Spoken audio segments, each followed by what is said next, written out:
आणि आता एक ब्रेकिंग न्यूज समोर येते। मनसे अध्यक्ष राज ठाकरे पुढच्या आठवड्यात पुणे दौऱ्यावर असतील।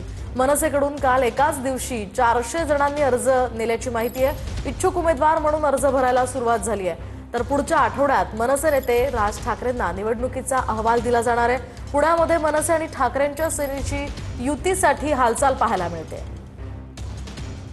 आणि आता बातमी नांदेडमधून। नांदेडमध्ये नव्याने तयार केलेला डांबरी रस्ता चक्क हाताने उखडत असल्याचा प्रकार समोर आलाय। डांबरी रस्ता हाताने उखडून दाखवतानाचा व्हिडिओही सोशल मीडियावर व्हायरल झालाय। लोहा तालुक्यातल्या पेनूर रोडचा हा रस्ता आहे। दरम्यान कंत्राटदारांवर कारवाई करण्याची आता ग्रामस्थ मागणी करतायत। या बातमीसह तुर्तास या बुलेटिनमध्ये आता वेळ झाली इथेच थांबणे। महाराष्ट्र राज्य रोलर स्केटिंग अजिंक्यपद विजेता दर्श सुराणा याने मनसे प्रमुख राज ठाकरे यांची भेट घेऊन त्यांचे आशीर्वाद घेतलेले आहेत।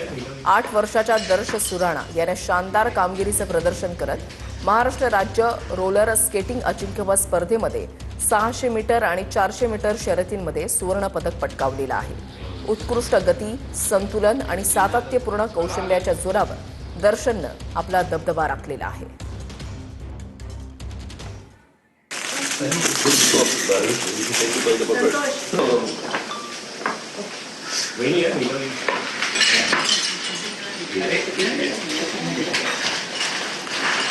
मोहिनी सोनार आपण पाहताय टीव्ही9 मराठी। बुलेटिनच्या सुरुवातीलाच राजकीय वर्तुळातून एक मोठी आणि महत्त्वाची बातमी। वेगळ्या विदर्भाच्या काँग्रेसच्या भूमिकेला आमची साथ नाही असं संजय राऊतांनी म्हटलंय। शिवाय वेगळ्या विदर्भाचं कोणी स्वप्न पाहत असेल तर ते स्वप्न भंग होईल। वेगळ्या विदर्भासंदर्भात काँग्रेसच्या भूमिकेला आम्ही महत्त्व देत नाही असं संजय राऊतांनी म्हटलंय। तर आम्ही सुद्धा संजय राऊतांना फार महत्त्व देत नसल्याचा पलटवार यावर वडेट्टीवारांनी केलाय। आम्ही वडेट्टीवारांना अजिबात या संदर्भात काँग्रेसच्या भूमिकेला फार महत्त्व देत नाही। यापूर्वी सुद्धा काँग्रेसचा आणि आमचा ह्याच्यावरती वाद झालेला आहे। महाराष्ट्र अखंड एकसंघ राहावा या संदर्भात काँग्रेसमधल्या वरिष्ठ नेत्यांचं सहमती आहे। मात्र त्याच वरिष्ठांकडे आपण जाऊ दिल्लीमध्ये काही होत नाही। काँग्रेसने किती आपटले तरी वेगळा विदर्भ होणार नाही हे त्यांचं राजकारण आहे। आणि भारतीय जनता पक्षाने किती प्रयत्न केला तरी मराठी माणूस महाराष्ट्राचे तुकडे पडू देणार नाही। आता तर उद्धव ठाकरे राज ठाकरे एकत्र आहेत महाराष्ट्राच्या भूमिकेवर, मराठी माणसाच्या भूमिकेवर। त्याच्यामुळे कोणी हे स्वप्न पाहत असेल तर तो स्वप्नभंग होईल। नाही, मी वेगळा विदर्भाची भूमिका मांडत असताना आम्ही हा विषय हायकमांडशी चर्चा करू। आम्ही तरी कुठे संजय राऊतांना महत्त्व देतो फार, आणि देण्याची गरज काय? तो त्यांच्या पक्षाचा विषय आहे, हा आमच्या पक्षाचा विषय आहे। संजय राऊत त्यांच्या पक्षाला महत्त्व देतील, ते आम्हाला कसे महत्त्व देतील संजय राऊत? आणि मी तरी का संजय राऊतांना महत्त्व देऊ? आघाडी असेल तर, आणि त्यावेळेस आमची चर्चा होतेच। विदर्भावर आता कुठे बॅकलॉगमध्ये काय आहे? विदर्भामध्ये एकूण या मागण्यामध्ये विदर्भ कुठे आहे? 75,000 कोटीच्या मागण्यामध्ये। आणि आता मुंबईतनं एक धक्कादायक बातमी समोर येते। मुंबई शहरातनं दिवसाला 4 ते 5 मुली बेपत्ता होत असल्याची माहिती आहे। मुंबईत मुलींच्या अपहरणाच्या गुन्ह्यांच्या प्रमाणातही वाढ झालाय। गेल्या 10 महिन्यात गुन्ह्यांचा आकडा हा 1187 वर गेलाय। तर 30 दिवसात अल्पवयीन मुलींच्या अपहरणाचे 136 गुन्हे दाखल आहेत। अल्पवयीन मुलं ज्यावेळेला हरवतात किंवा बेपत्ता होतात तेव्हा त्यांचा तपास घेण्यासाठी आपण विशेष मोहिमा राबवतो। 90% पेक्षाही जास्त मुली आपल्याला सापडतात, पुन्हा सापडतात। परंतु ह्याचा अर्थ असा नाही की 10% मुलांना आम्ही शोधत नाही। तर नक्कीच काही अल्पवयीन मुलं आहेत, काही अल्पवयीन मुली आहेत, त्यांना शोधण्याकरता देखील आपली जी टीम्स असतात ते अग्रेसिव्हली काम करत असतात। आणि मला वाटतं ह्या विषयाकडे माननीय मुख्यमंत्री महोदयांनी देखील अतिशय गांभीर्याने लक्ष दिलेलं आहे। त्यांनी देखील गंभीर सूचना ह्या संबंधित अधिकाऱ्यांना देऊन त्या सर्व मुलांना आपण शोधलं पाहिजे की ते ज्या मोहिमा आहेत त्या अग्रेसिव्हली आपण भविष्यात देखील केल्या पाहिजेत असं सूचना दिलेल्या आहेत। मुंबईतून 36 दिवसात तब्बल 83 मुलं बेपत्ता। 1 नोव्हेंबर ते 7 डिसेंबर या काळातील ही धक्कादायक आकडेवारी समोर। मागील काही महिन्यात ही आकडेवारी सामान्य प्रमाणात होती, मात्र अचानक मुलांच्या बेपत्ता होण्याच्या प्रमाणात वाढ झाली। कुर्ला, विरार, मालवणी, पवई, साकीनाका परिसरातून सर्वाधिक बेपत्ता मुलांच्या तक्रारी आहेत। 18 वर्ष वयोगटातील 41 मुली आणि 13 मुलांचा बेपत्ता असलेल्या आकडेवारीमध्ये समावेश आहे। मुलं बेपत्ता झाल्यावर पालक तक्रारी करतात, मात्र मुलं सापडल्यानंतर पालक तक्रारी मागे घेत नाहीत असं पोलीस म्हणाले। मुलं गायब होण्याचे कुठलेही ठराविक हॉटस्पॉट नाहीत असं पोलिसांचं म्हणणं आहे।